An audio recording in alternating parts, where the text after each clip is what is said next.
এখানে আমি প্রায় 700 গ্রামের মতো হাড় সহ গরুর মাংস নিয়েছি আর মাংসগুলোকে আমি একদম ছোট করে কেটে নিয়েছি, যেহেতু তেহেরি রান্না করব আর তেহেরিতে মাংসটা একটু ছোট করে কাটা হয়।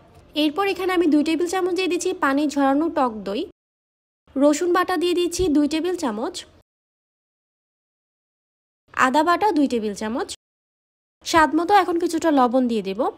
তেহেরির জন্য একটি মশলা রেডি করব। এখানে আমি প্রায় 14 থেকে 15 পিসের মতো এলাচ নিয়েছি, 2টা বড় সাইজের দারুচিনির সাথে খুবই সামান্য পরিমাণ জয়ফল আর জয়ত্রী নিয়েছি। এখন এই আস্ত মশলাগুলোকে আমি ব্লেন্ডারে দিয়ে গুঁড়ো করে নিব। মশলাগুলো গুঁড়ো করা হয়ে গিয়েছে, এখন এই মশলাটাকে আমি এখানে দিয়ে দিচ্ছি। এরপর হাত দিয়ে মাংসের সাথে মশলাগুলোকে আমি খুব ভালো করে এখানে মাখিয়ে নিব। মাংসের সাথে খুব ভালো করে মশলাটা মাখানো হয়ে গিয়েছে, দেখতেই পাচ্ছেন। এখন এটাকে আমি একটা সাইডে রেখে 1 ঘন্টার জন্য রেস্ট করতে রেখে দেব।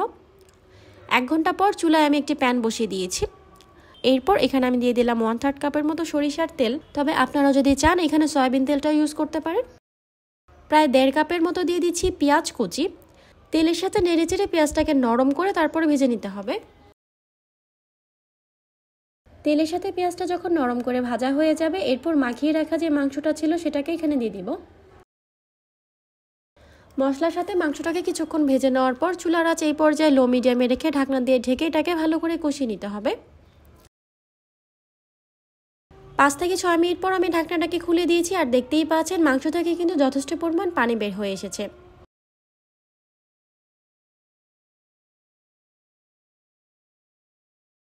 হালকা একটু নেড়েচেড়ে আবারও আমি ঢাকনা দিয়ে ঢেকে রান্না করে নিব। আরও কয়েক মিনিট পর ঢাকনাটাকে খুলে এখানে আমি বেশ কয়েকটা আস্ত কাঁচামরিচকে মাঝখান দিয়ে ফালি করে এখানে দিয়ে দিচ্ছি। এরপর মাংসের সাথে সব কিছুকে ভালো করে মিশিয়ে নিব। মাংস সেদ্ধ করার সময় কিন্তু এক্সট্রা আমি এখানে কোনো পানি ইউজ করব না। মাংসের গা থেকে যে পানিটা বের হয়েছে সেটা দিয়ে মাংসটা পারফেক্টলি সেদ্ধ হয়ে যাবে। কিছুক্ষণ পর পর আমি ঢাকনাটাকে খুলে এভাবে নেড়ে চেড়ে দেব। মাংসটাকে পারফেক্টলি সেদ্ধ হওয়ার জন্য এখানে আমি 1/2 কাপ দিয়ে দিচ্ছি ফুটন্ত গরম পানি। এখানে কিন্তু অবশ্যই ফুটন্ত গরম পানিটাই দিতে হবে। পানিটা দিয়ে আবারও সব কিছুকে ভালো করে মিশিয়ে নিয়ে এটাকে ঢাকনা দিয়ে ঢেকে দেব। কিছুক্ষণ পর পর ঢাকনাটাকে খুলে এটাকে এইভাবে নেড়ে চেড়ে দিতে হবে। এই পর্যায়ে মাংসটা পারফেক্টলি সেদ্ধ হয়ে গিয়েছে, দেখতেই পাচ্ছেন। এখন আমি যেটা করব, মশলা থেকে মাংসগুলোকে এভাবে আলাদা করে তুলে নিব।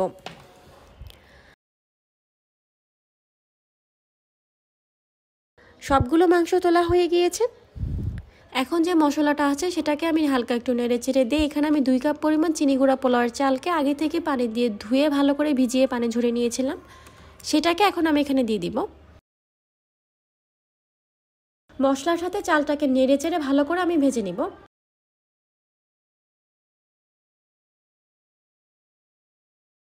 মশলার সাথে চালটা ভাজা হয়ে গিয়েছে, দেখতেই পাচ্ছেন। এরপর এখানে আমি ফুটন্ত গরম পানি দিয়ে দিচ্ছি 4 কাপ। যেহেতু আমি এখানে 2 কাপ পরিমাণ চাল ইউজ করেছি, এজন্য এর ডাবল 4 কাপ পরিমাণ ফুটন্ত গরম পানি দিলাম।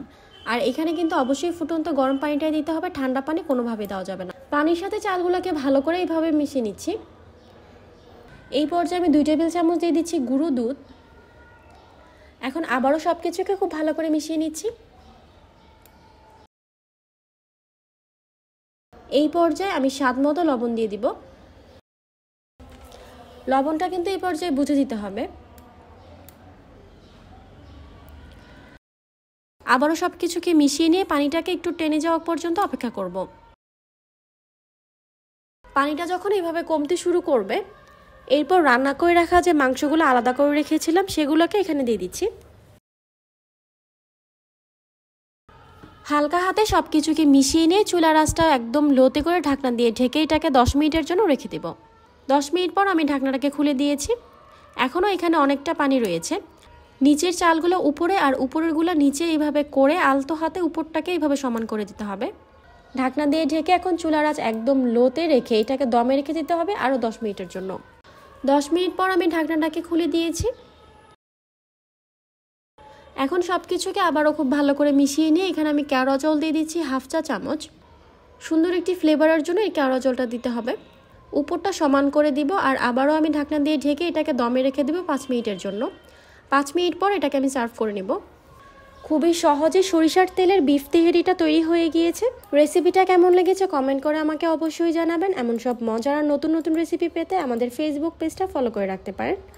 আজ এই পর্যন্তই, সবাই অনেক বেশি ভালো থাকবেন। আল্লাহ হাফিজ।